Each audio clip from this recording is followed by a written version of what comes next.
Good morning, everybody. Appreciate you being here like always. Wrapping up our Wednesday practice, ending with 2-minute drill like we always do. And, you guys know how we do it. We really get after it, full padded practice for a couple of hours, working all situations, multiple personnel groupings, and preparing our final real physical practice for Washington State. So questions, please. Eric Scopel, 247 Sports. All right, I wonder if we can just start with any update on the tight ends and then a question on why Stephen Jones didn't start the game. Obviously came in and played. I wonder if there was an explanation for that. Tight end situation of this game will be the same as last game. Stephen Jones, for us, we consider him a co-starter. All 6 of those guys played. When I say all 6, the tackle positions played just about even reps, all 3 of them. So he's part of the starting rotation. Ryan Thorburn, register guard. Mario, it seems like Jaden Delora kind of a perfect fit for Rolovich and what he's trying to do right off the bat. What are the keys, I guess, to stopping a freshman that, is so good at both areas of the field, running and passing? Well, probably your best chances are going to be just don't treat him like a freshman because he's not your average freshman. He's a very mature, very poised quarterback. He seems to the moment is not big at all for him. He's just very natural in the system, which obviously he's run before, but he can hurt you in every way. He understands where the holes are in the defense. He understands what to take advantage of in his offensive scheme. He could do it with his legs, his arm, get you in the right play. He just tremendous command of the offense. He really does. And he's an explosive playmaker, keeps plays alive, and has hit some really big things down the field. So, again, you just got to be at your best. You got to be really disciplined. You got to play hard and fast. Matt Preem, 247 Sports. Max Borgi didn't play in that game against Oregon State. And what did you see from Deion McIntosh, and just kind of what does he bring to this offense and his playmaking ability at running back? Well, he fits their scheme really well. He's explosive, fast. He's dangerous as a receiver, out of the backfield. He's a guy that using their empty sets as well. He has that make you miss ability in a subtle way where he doesn't have to, just really get off balance to do so. He'll make you miss, put a foot in the ground and go. And he's a home run hitter. He's a guy that could take it to the house if he has space. So, but he sets up his blocks really well. He's patient when he needs to. He hits it hard when he needs to. Really impressed with him and knew him as well. Watched him play football in high school. Was a great player then, and he was really good last week. James Crapia, Oregonian. All right, to follow on the tight ends. So is that Cooper still the second one then for this week, or does Patrick Herbert get the potential to move up? And also wanted to get an update on Popo and his availability. Yeah, Popo will not be available. Patrick Herbert is getting better. He's close. We feel the same way about Webb. We'll see where they're at come game time, but we could definitely count on seeing both Cooper and seeing DJ. Scopel. I know a lot of fans probably see run and shoot and the air raid and think maybe those are kind of similar. Can you kind of speak to some of the differences and what makes this a tough animal to tackle? Oh, they're different. I mean, they're certainly, one's predicated upon, I would say, maybe more what the defense shows you. The other one's more aggressive and kind of, I wouldn't be fair to say. I mean, they're just unique in different ways, in terms of their protections, in terms of the way they move the pocket. That's certainly different. The launch point changes a lot more in this offense than the air raid. The running game is much more diverse.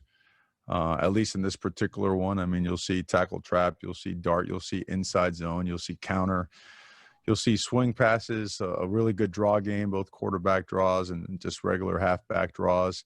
Screen game is really good. It's multiple, and you'll see it out of multiple sets. I know typically you'll see 4 wides in there, but they move them around and, they put them in situations and spacing and split wise.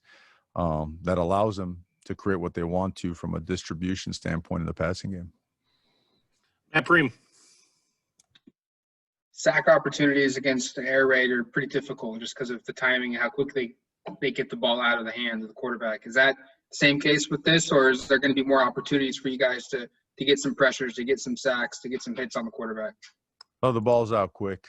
The ball's out quick. And I think what even more impressive than that is the fact their offensive line. Really impressed with the way those guys run the ball and protect. They're nasty. They get after it up front now. They're not passive in pass protection. They're getting after you. They create a really wide because they're so aggressive in pass protection. Those are really big, comfortable pockets. Quarterback has time to set up and feel comfortable. And if somebody misses, there's so much space that he has time to make a decision or just make a play, make somebody miss and make something happen. So, but overall, just again, both the combination of both things are certainly something that are difficult to defend. Ryan Thorburn. Mario, your first year taking over the program, you guys had a couple tough teaching moments at Washington State, at Arizona. The team has turned it around, obviously, dramatically in road play since then. What lessons did the team kind of learn from those trips? And beyond safety protocol, is there anything different you do preparing for a road game without fans? Yeah, well, we changed our entire I thought we were changing that approach heading into 18 to do a better job on the road, and we slightly improved it. And then the past last year we got better, still not where we want to be, but playing on the road is a different mentality, completely different. You've got to pack it all. You've got to pack your toughness. You got to pack your energy. You've got to pack your discipline, your resiliency. You got to pack Autzen, in that bag as well. You got to pack it all, and you got to be ready to bring it because you need to cut out every single ounce of distraction and everyone and anything that has nothing to do with being successful in this football game. So I think we're getting a better understanding of that. We're certainly working on it and emphasizing it night and day. It has to look a certain way when you go on the road, and it's a business trip. James. Mario, I realize it's a very small sample of just 6 kickoffs, but since it was such an off-season point of emphasis, your thoughts on kickoff coverage, defense, whether it was Cam's kicks and the touchback percentage, and also your coverage ability on special teams on kickoffs.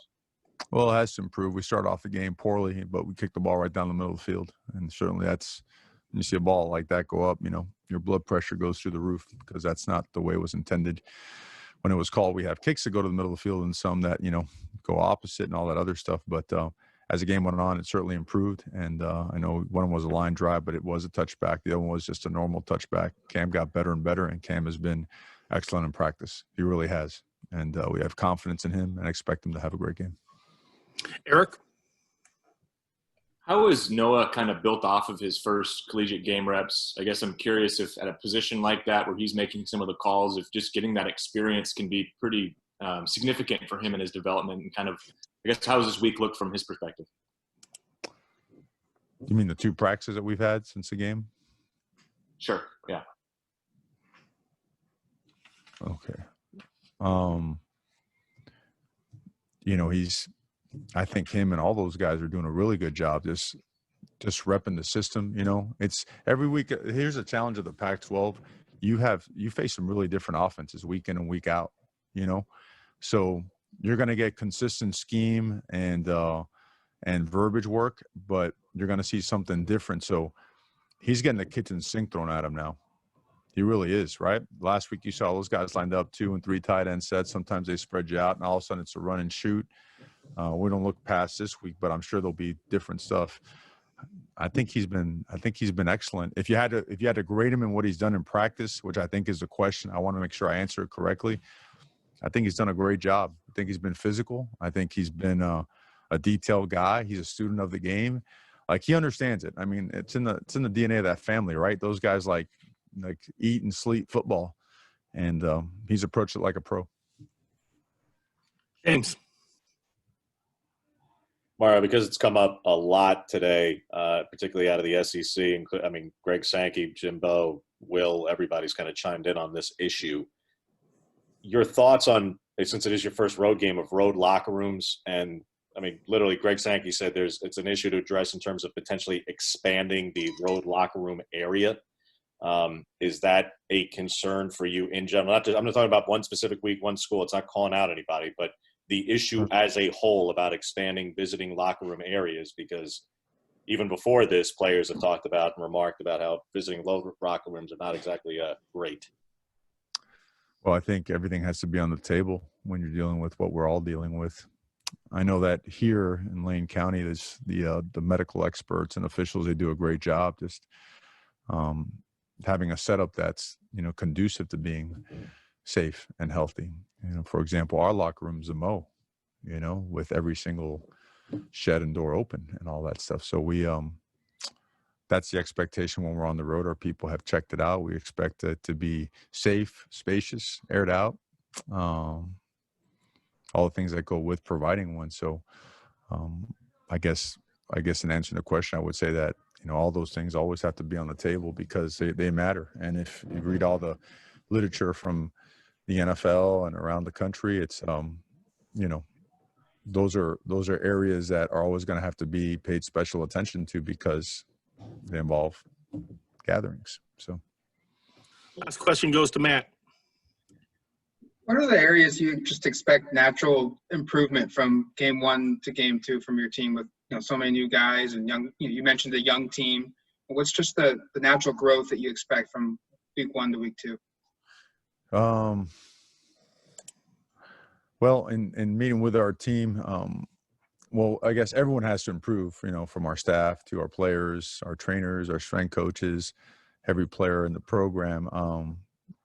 I think a big challenge to our defensive line, I think continued challenge to our offensive line, the trenches in general overall. Oh, man, you already know where I'm headed. I'm going to name everybody. So I apologize. I should do a better job with this. I'll have Patrick give me the questions from now going forward so I have a better answer, man. But we got to improve. We have to stay addicted to improvement. If there's just no other way. There really is no other way. It's game 2. Guys are focused. We have to just cut out all the outside noise, man, and go just get at it and stay on it and, go get better and play a really good football team that's played some really good football this past week at their place, and a place that we need to, do better. When we showed up there last time, we didn't do a very good job, and that's my fault. So I need to do a better job.